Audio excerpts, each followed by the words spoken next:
Last Tuesday, my daughter-in-law taped a medication schedule inside my bathroom cabinet. Morning pills on the left, night pills on the right, little yellow labels under each bottle. I stood there staring at it, while Lauren wiped down my kitchen counters behind me. "I hope you don't mind," she said casually. "It's just easier this way." I never asked her to make a medication schedule for me. That night, my son called and asked whether I had followed it.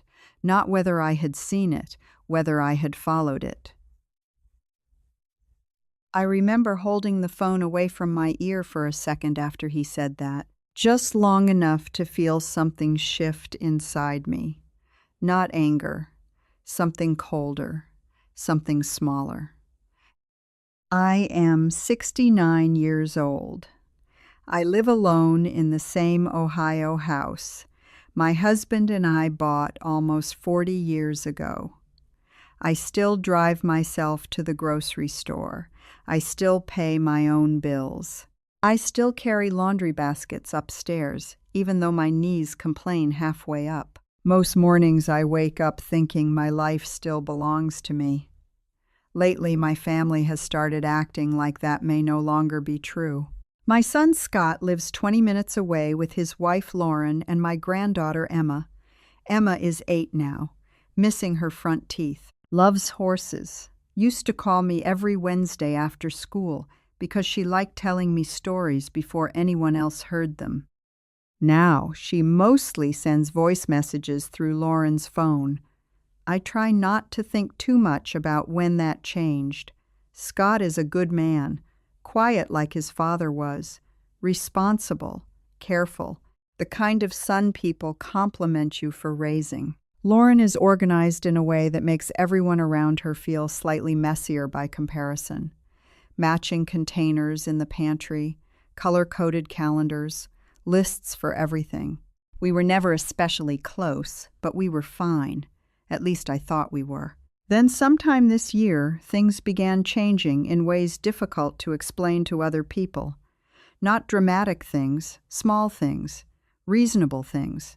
That is what made them hard to fight. Lauren started stopping by more often around springtime, usually with food. Soup after church, chicken casserole after Emma's piano recital, banana bread because she made too much. At first, I thought she was trying to be thoughtful. Then I noticed she never really sat down anymore. She moved around my house instead, straightening things, wiping things, checking things. One afternoon, she opened my refrigerator and threw away a carton of milk. "It expired yesterday," she said. I looked at the date after she tossed it. She was right. Still, something about watching another woman throw things away in my kitchen made me feel strangely embarrassed. Another time, she moved my canned soup from the lower cabinet to the middle shelf. "So you don't have to bend down so much," she explained.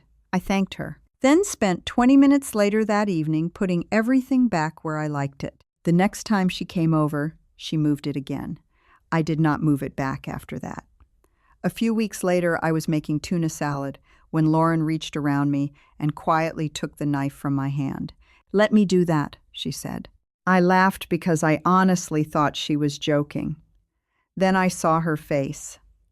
Not rude, not mocking, concerned. "You almost cut yourself," she said softly. I looked down at my finger. There was the tiniest red mark near my nail. Nothing more. Still, she finished cutting everything herself after that.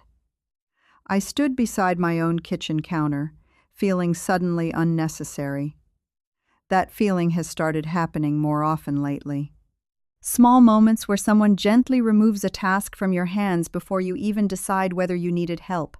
Scott does it too now, not aggressively, automatically, like a habit he doesn't realize he has developed.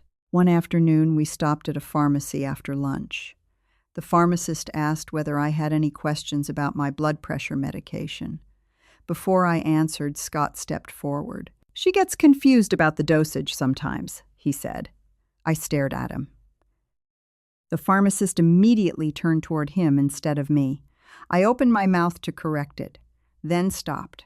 Because the truth was, I had mixed up the pills once, 3 months earlier.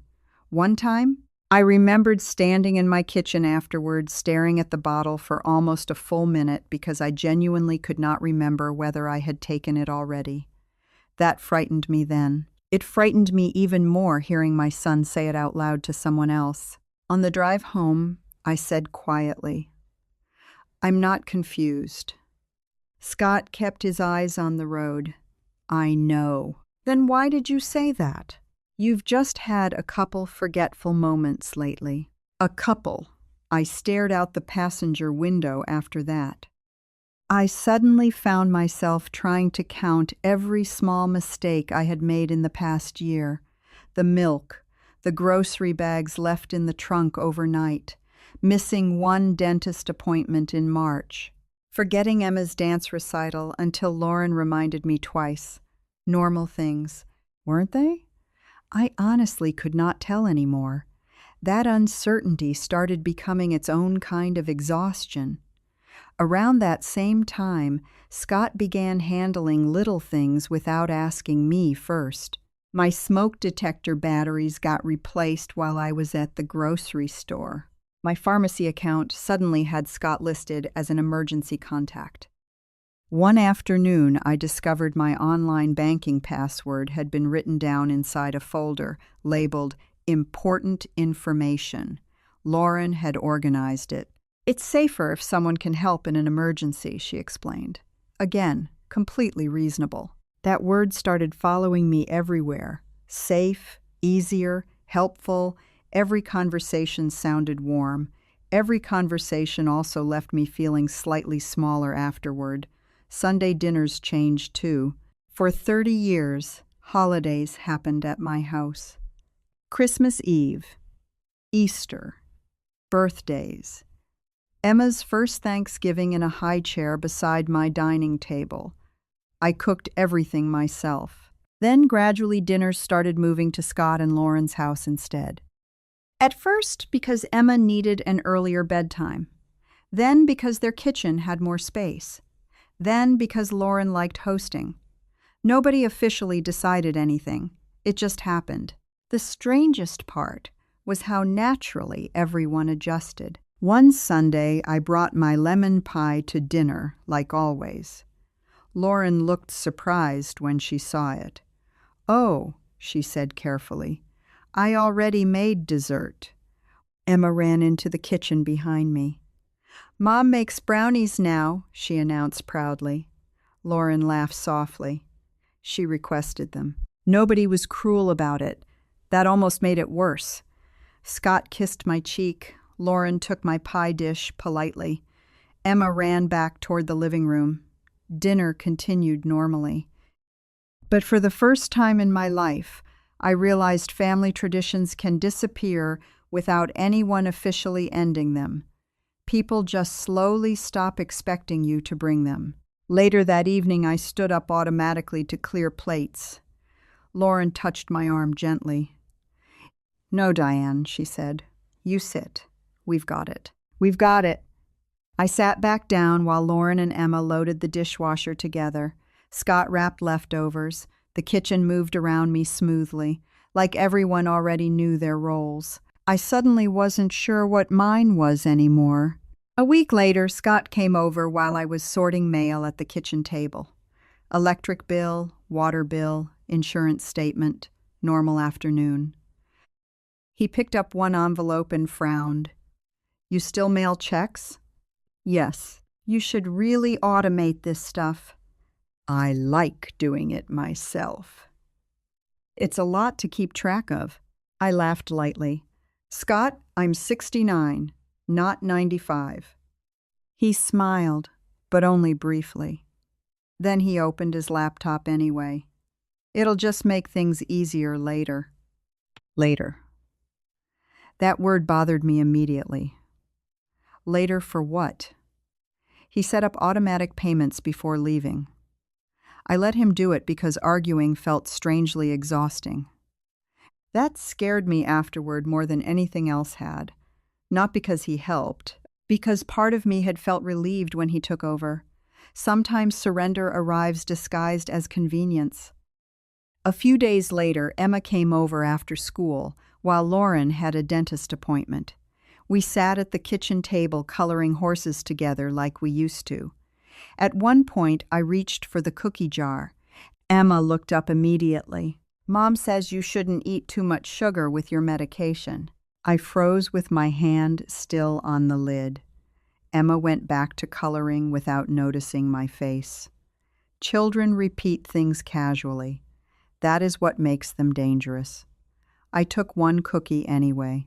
But suddenly, I felt ridiculous doing it, like someone breaking rules inside their own home. The next morning, I found myself checking my pill schedule before breakfast. Not because I needed help remembering, because I knew someone else was now paying attention too. That realization settled into the house quietly after that, like dust, visible only once enough of it gathered. The following Friday, I stopped by Scott's house early to drop off Emma's birthday present before dinner. Nobody answered the doorbell, so I let myself in through the side entrance like I always had. The house smelled like garlic bread and laundry detergent. I set Emma's gift bag on the kitchen counter. Then I saw the folders. 3 blue folders spread across the table. Senior apartment brochures, transportation services, medication management plans. One page had yellow highlights across certain sentences. Daily wellness monitoring. Emergency response staff available 24 hours. Maintenance-free independent living. Independent. I stared at that word for a long moment. Then I heard Lauren upstairs. Soft voice, careful voice. "We should probably do this before winter," Scott answered lower. "She's going to think we're taking over." Neither of them sounded angry. Neither of them sounded cruel. They sounded worried. That was the moment I realized something far more frightening than anger. My family truly believed they were helping me. The brochures stayed in my mind long after I left Scott's house that night. Not because they existed, because they looked old, folded corners, yellow highlights, notes written in Lauren's handwriting. Those conversations had clearly been happening for a while. I just had not been part of them. The next morning, I woke up earlier than usual and stood in my kitchen staring at the medication schedule taped inside the cabinet. Morning pills, evening pills, check marks beside each day. Lauren had used a ruler to make the lines straight. I suddenly realized something uncomfortable. The chart looked permanent, not temporary, not helpful. Permanent. That morning I almost took the wrong blood pressure pill. I caught myself immediately. Still, my stomach tightened afterward, because for one terrible second, I imagined Scott hearing about it. Then Lauren updating the chart again, then another conversation happening somewhere without me. I started double-checking everything after that. Door locks, stove knobs, medication bottles, bill envelopes. I even reread text messages before sending them now, not because I thought I was incapable, because I knew other people had started quietly measuring whether I was. That changes the way you move through your own life. A few days later, I called my doctor's office to reschedule an appointment. The receptionist paused halfway through the conversation. "Oh," she said politely, "your son already called about that yesterday." I stopped speaking. "What?" He moved it to Thursday morning. Nobody had told me. The woman on the phone sounded confused by my silence. He said, "Mornings are easier for you now." Easier. There was that word again. I hung up the phone and sat very still at the kitchen table. Not angry, embarrassed, because the receptionist now knew something about my life before I did. That feeling stayed with me all afternoon. The following Sunday after church, Beverly stopped me near the parking lot. "How are you liking the new medication reminders?" she asked warmly. I stared at her. What reminders? She smiled sympathetically. Lauren mentioned she's helping organize things for you now. Honestly, I wish my boys were that attentive. I nodded automatically. Then drove home with both hands gripping the steering wheel too tightly. I realized something during that drive. My family was not just adjusting my life privately anymore. They were slowly introducing the adjusted version of me to other people too. The version who needed help. The version who needed monitoring. The version everyone should gently accommodate. That realization made me feel suddenly tired, in a way sleep does not fix. A few nights later, Emma slept over at my house. That used to happen twice a month. Now it happened maybe every other month if schedules aligned. I made spaghetti because it used to be her favorite. Halfway through dinner, she pushed her plate away. "Mom doesn't let me eat this much pasta anymore," she said casually. I laughed softly. "Well, one night won't hurt." Emma looked uncertain immediately. Maybe I should ask first. Ask first. In my own kitchen, I looked at her little face and suddenly understood she was not trying to hurt me. She was adapting. Children always adapt first. Later that evening, we watched television together on the couch. Around 8:30, my phone rang. Lauren. "She took her allergy medicine already, right?" she asked immediately. "Yes." "And no soda after dinner?" I stared at the television screen silently for a second. "No soda," I said. "Perfect," Lauren replied warmly.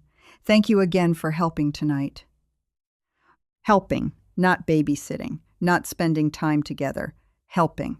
After we hung up, Emma looked up from her blanket. "Mom worries a lot now," she explained. I smiled. "Yes," I said quietly. "I know." But sitting there beside my granddaughter, I realized something painful. Lauren's rules followed Emma into my house now, and somehow mine no longer traveled the other direction. The next morning, Emma asked whether she could have pancakes. I said yes. Then she asked if she should check with her mom first. That question stayed with me the rest of the day after she left. A week later, Scott stopped by unexpectedly while I was carrying groceries inside.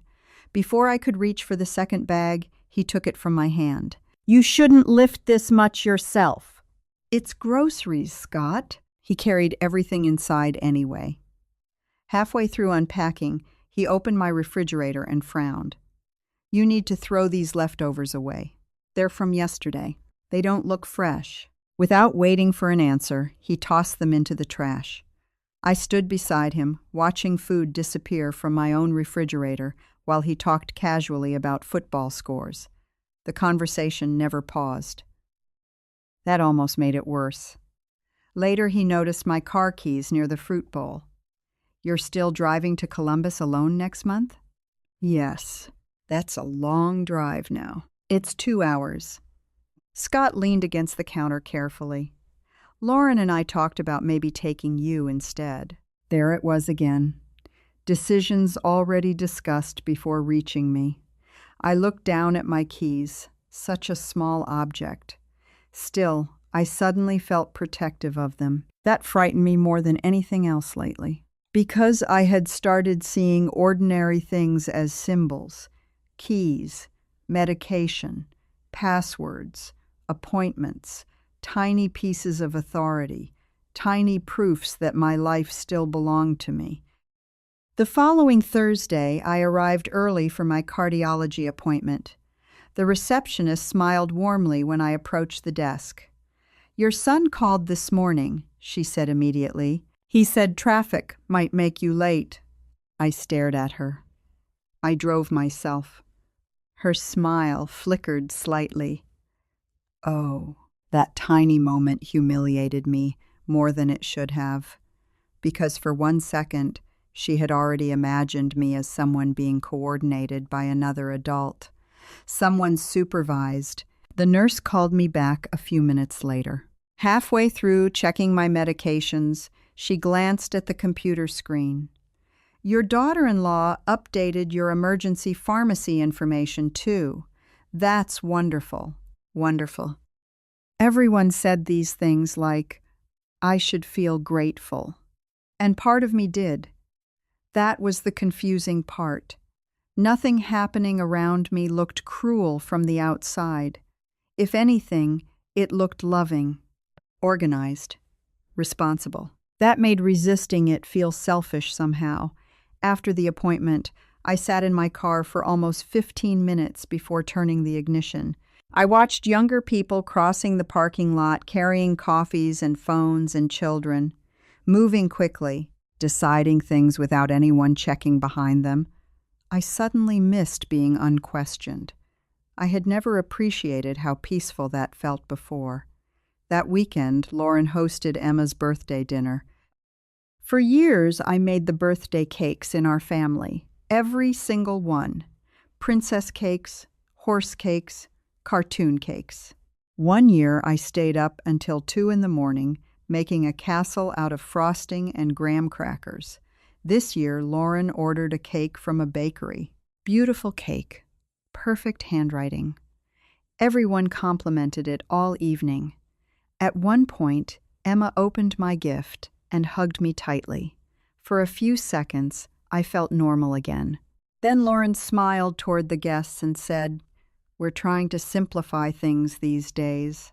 People nodded approvingly. Simplify.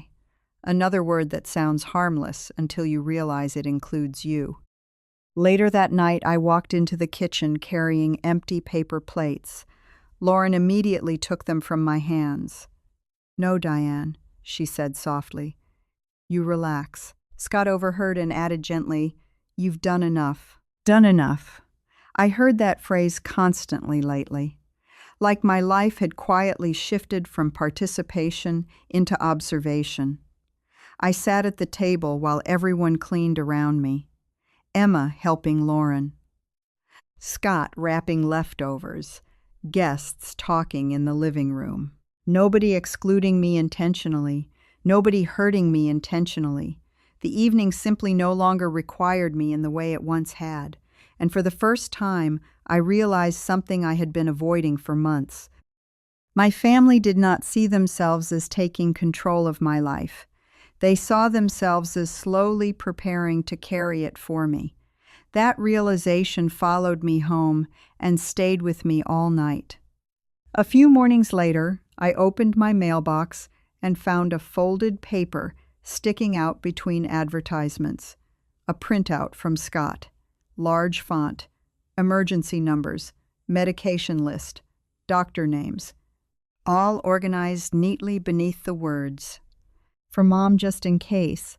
I stood in the driveway reading it while my neighbor watered his lawn across the street. For one terrible moment, I felt less like a woman living independently and more like paperwork someone was preparing ahead of time. That afternoon, I drove to Carol's house without calling first. She opened the door wearing slippers and holding a cup of tea. The second she looked at my face, she stepped aside silently. I sat at her kitchen table and handed her the paper. Carol read it slowly. Then she looked up carefully. You need to ask yourself something honestly, she said. What? Are they trying to help you live your life? She paused gently. Or are they trying to slowly reorganize it into something easier for them to manage? I did not answer immediately, because deep down I was beginning to fear the answer might be both. And that night, for the first time in my life, I locked my bedroom door before going to sleep. The morning after I locked my bedroom door, I woke up embarrassed, not because anyone had tried to enter, because I had done it at all. I stood in the kitchen making coffee and kept replaying Carol's question in my mind. Were they helping me live my life, or reorganizing it into something easier to manage? I wanted the answer to be simple. It wasn't. That was the problem with everything lately. Nothing felt cruel enough to reject completely. But nothing felt fully mine anymore either. A few days later, Scott called during breakfast. "What are you doing today?" he asked. "Probably grocery shopping." There was a small pause. "I could take you tomorrow instead." "I don't need to wait until tomorrow. I just meant the weather's supposed to get bad later." I looked out the window.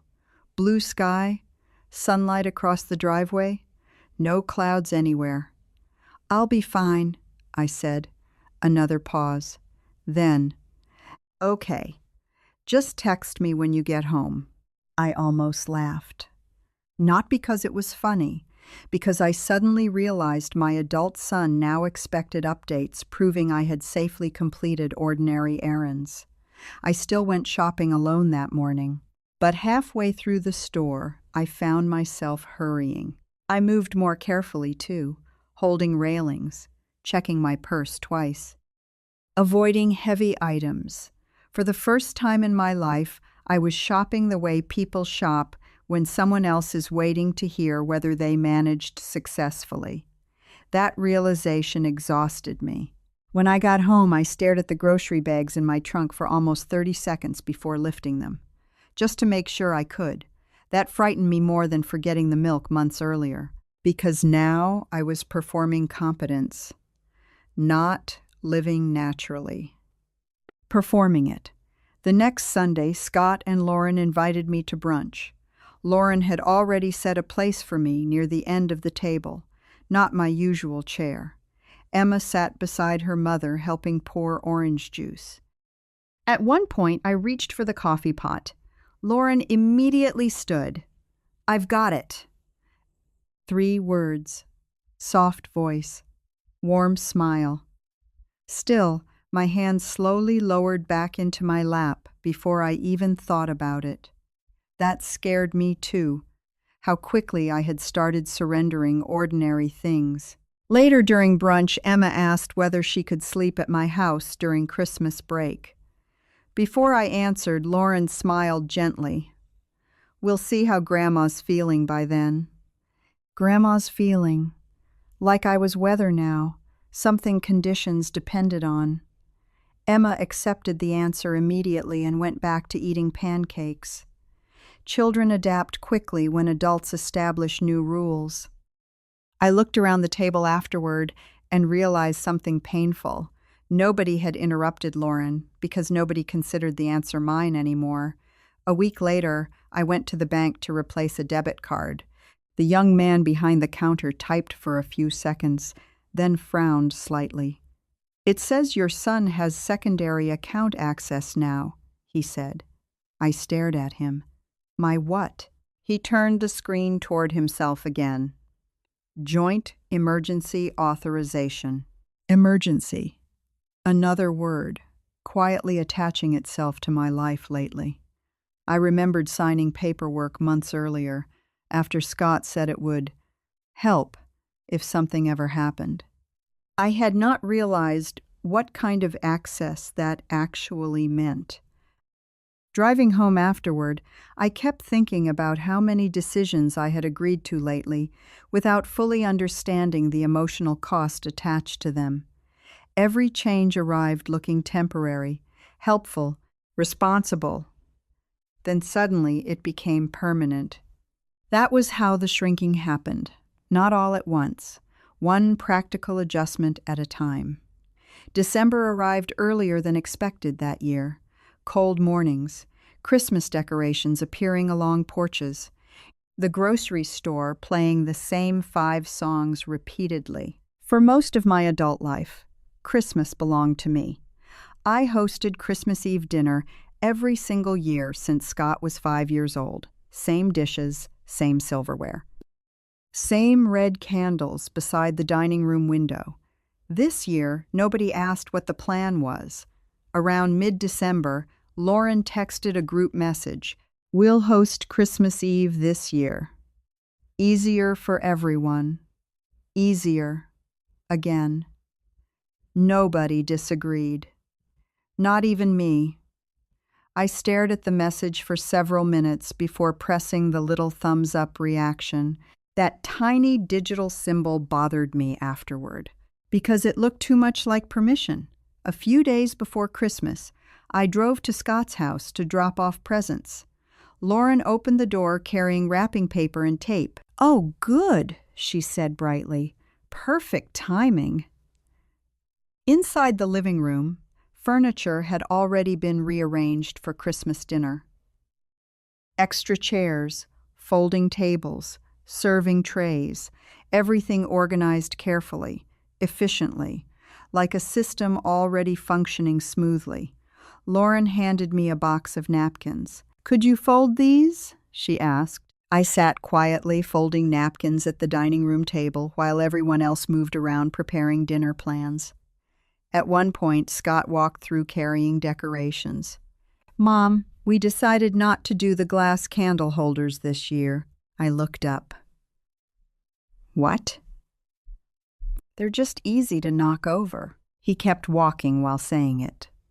No discussion, no question, just information. I looked toward the storage cabinet automatically. The red candle holders Ronald and I bought during our first married Christmas were already gone. I never saw who packed them away. That night, I cried in my car before driving home. Not because of the candle holders themselves, because nobody had even realized removing them might matter to me. Christmas Eve arrived cold and windy. I wore the green sweater Emma once said made me look fancy. For years, people arrived at my house carrying pies and presents while I moved between the kitchen and dining room, making sure everyone felt fed and warm. This year, I arrived carrying only a dessert tray. Lauren told me not to worry about making. When I walked inside, everything already smelled finished. Turkey done, music playing, table set, Lauren moving confidently through the kitchen, Emma helping arrange cookies, Scott opening wine. The evening looked beautiful. That was the problem. It worked perfectly without me. At one point, I walked into the kitchen automatically, looking for oven mitts. Lauren smiled gently. "Sit down, Diane. Everything's already handled." Everything's already handled. I heard those words differently now. Not comforting, final. During dinner, conversation moved around me instead of through me. Emma talked about school. Scott discussed work deadlines. Lauren explained vacation plans for spring. At some point, I realized nobody had asked my opinion about a single thing all evening. Not intentionally. They had simply stopped expecting it naturally. Then came the moment I still think about at night sometimes. Emma was helping pass plates around the table when she smiled proudly at Lauren and said, "Mom does Christmas exactly like Grandma used to." Everyone smiled. Lauren laughed softly. Scott kept eating. Nobody noticed what happened to my face for that 1 second, because the room moved forward immediately after. Conversation continued. Plates passed. Glasses clinked. And suddenly I understood something so clearly it almost made me dizzy. My role in the family had not disappeared dramatically. It had been absorbed. Quietly. Carefully. Lovingly, even. Like a favorite recipe passed down until people stopped remembering who taught it first. I sat there listening to my family laugh around the table and realized they no longer saw me as the center holding traditions together. They saw me as someone traditions had gently moved beyond. That was the real loss. Not independence. Not driving. Not medication schedules. The real loss was realizing your family has already emotionally adjusted to a version of life where you are no longer essential. After dinner, I helped clear plates, despite Lauren insisting otherwise. In the kitchen, I reached automatically for one of the serving dishes. Lauren touched my wrist lightly. "No, Diane," she said softly. "That one's heavy." Heavy. I let go immediately. And standing there beside my daughter-in-law, surrounded by my own family's Christmas dishes, I suddenly understood something I had been resisting for months. I no longer felt fully trusted inside my own life. Not because anyone announced it, because everyone behaved like it was already true. Later that night, I stood outside beside my car, saying goodbye. Emma hugged me tightly. "Love you, Grandma." "I love you too." Scott kissed my cheek. "Text us when you get home." Of course. I drove home slowly through quiet neighborhoods filled with Christmas lights. When I walked into my house, the silence felt different than before. Not lonely, exactly, just unfamiliar. I stood in the dark living room for a long moment, looking at Ronald's empty recliner. Then I noticed something small. For the first time in 40 years, nobody had asked me to bring leftovers home. Such a tiny thing. Still, I suddenly realized there was no space waiting for me in their routine anymore afterward. The evening had completed itself successfully, without needing to extend into my house at all. I took off my coat slowly and sat at the kitchen table. The medication chart still hung neatly inside the cabinet. Morning pills, evening pills, check marks beside each day. I stared at it for a long time. Then I did something small. I took it down carefully and folded it once down the middle. Not angrily. Not dramatically. I simply placed it inside the drawer beside the phone book. The next morning, Scott called around 9. "How was your night?" "Quiet." "You took your medication?" There it was again. The checking, the monitoring, the careful supervision wrapped inside concern. For a second, I almost lied and said yes immediately. Instead, I looked around my silent kitchen and answered honestly. "I'm still capable of deciding when to take my own pills, Scott." The line went quiet. Not hostile, just surprised. Then he sighed softly. "We're only trying to help." I closed my eyes for a moment. I know. And the terrible thing was, I truly did know. That was what made all of this hurt so much. Nobody wanted to hurt me. Nobody wanted to erase me.